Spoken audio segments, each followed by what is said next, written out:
In the pale light of dawn on December 27, 1913, the dusty streets of Chihuahua City lay hushed, as if bracing for a story no one would live to tell. Merchants swept their doorsteps. Soldiers paced the plaza, rifles slung low. And somewhere beyond the adobe walls, an elderly American author prepared to step into legend or oblivion. In his hand, he carried one final letter, its last words destined to echo down a century of speculation. "I leave tomorrow for an unknown destination." Ambrose Bierce arrived on June 24, 1842, in a humble log cabin in Meigs County, Ohio. The youngest of 13 children, he grew up amid hardship. His father's death when Ambrose was 6 thrust the family into poverty, forcing his mother to stretch every penny. Seeking escape, Bierce found solace in books, devouring Dickens, Thackeray and Poe, and in those pages he sharpened a wit both curious and caustic. From the dusty schoolrooms of Ohio to the unsettled frontier, a restless spirit took root, destined to fuel his most biting observations of human nature. At 19, Bierce traded Ohio's quiet fields for the chaos of the Civil War. Enlisting as a private in the Union Army, he rose quickly to first lieutenant and topographical aide. He sketched maps under cannon fire, marched through the carnage of Shiloh and Chickamauga, and witnessed Sherman's march to the sea. In those blood-soaked fields, he found a cruel teacher. As he later quipped, "War is God's way of teaching Americans geography." That wry maxim embodied his credo: to confront horror with unsparing honesty. The stories that followed, tales of soldiers and civilians, pulled no punches, immersing readers in the thunder of artillery and the metallic tang of fear. After the war, Bierce drifted west to San Francisco, where he found a new battleground: the newspaper page. His columns and reviews cut through pretense with gleeful precision, earning him the nickname Bitter Bierce. In 1906, he distilled his sardonic worldview into the Devil's Dictionary, offering twisted definitions that laid bare humanity's absurdities. He defined scenery as an agreeable view obstructed by trees, and love as a temporary insanity curable by marriage. With each skim and snarl, Bierce cemented his place as America's most acerbic humorist. By 1913, Bierce was 71, retired in age, but not in spirit. News of the Mexican Revolution ignited the correspondent within him. A chaotic clash of peasants, generals and outlaws toppling the decades-long rule of Porfirio Diaz. He boarded trains and stagecoaches in Washington, D.C., bound for the border.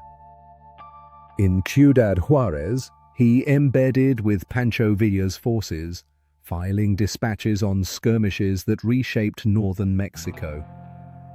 Yet it was in Chihuahua City, beneath the Sierra Madre's jagged peaks, that he would pen his final chapter.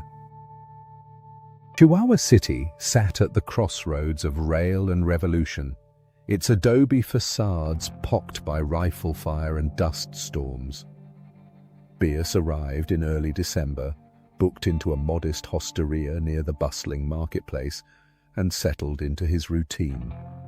Each morning he walked to a corner cafe, ordered coffee and tortillas, and jotted notes about battles on distant ranches.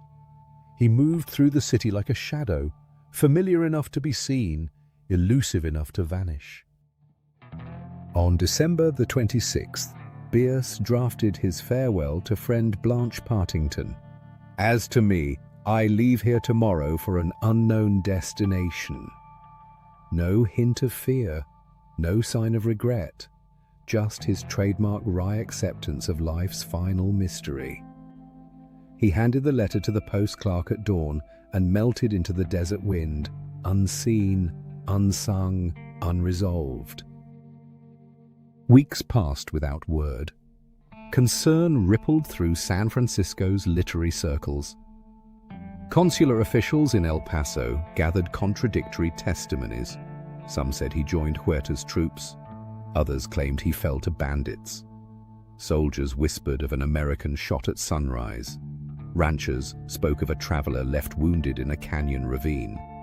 Each story became a broken shard in a mosaic of uncertainty, none conclusive, all tantalizing. One enduring tale casts Bierce as a political pawn. Captured by forces loyal to President Victoriano Huerta, he was said to be marched at dawn to a lonely cemetery outside Chihuahua's walls. There, before a rough stone altar, he faced a firing squad. Peasants swore they saw a tall man in a bowler hat, chin raised, meeting death with defiance. A single volley rang out. His body was buried in an unmarked grave. No stone still marks that spot, but the image of Bierce, weapons trained on him, remains indelible. In the lawless borderlands, banditry was as common as dust. Another account holds that Bierce, rumored to carry gold coins for travel, fell into an ambush at a narrow rail crossing. Guides said masked men rode in, pistols drawn, and relieved him of his possessions. He was left wounded, thirsting for water, to bleed out beneath the scorching sun. Searchers found only footprints alongside a torn notebook. No body, no hat, no farewell. A more sensational claim suggests Bierce never made it into Mexico.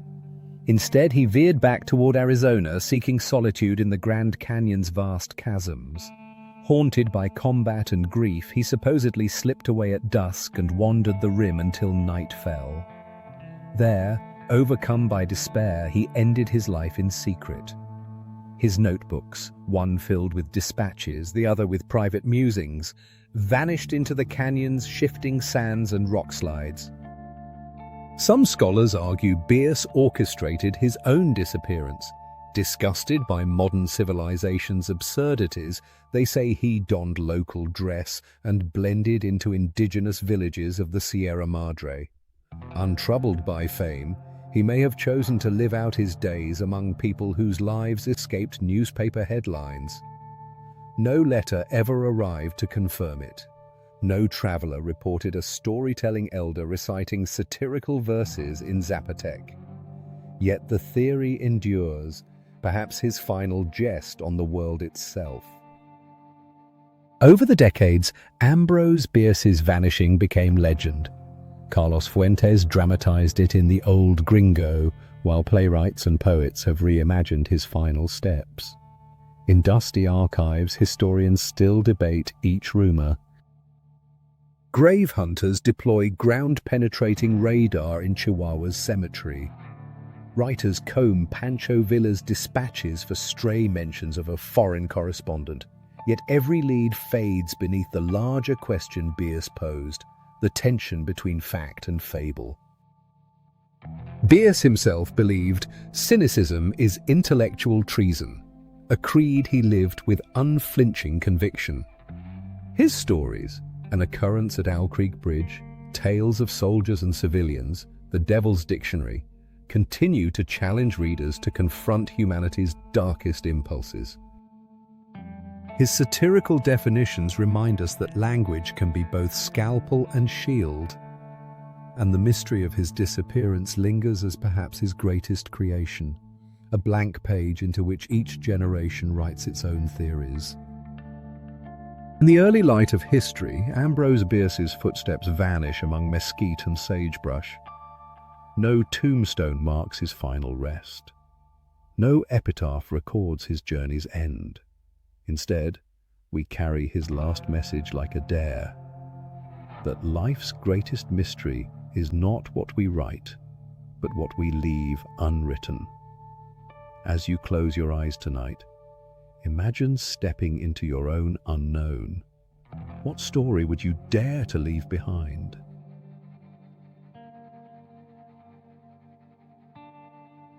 Hit subscribe, ring the bell, and leave a comment telling us which mystery you want unraveled next. Your curiosity powers our exploration. Join us on this voyage through time.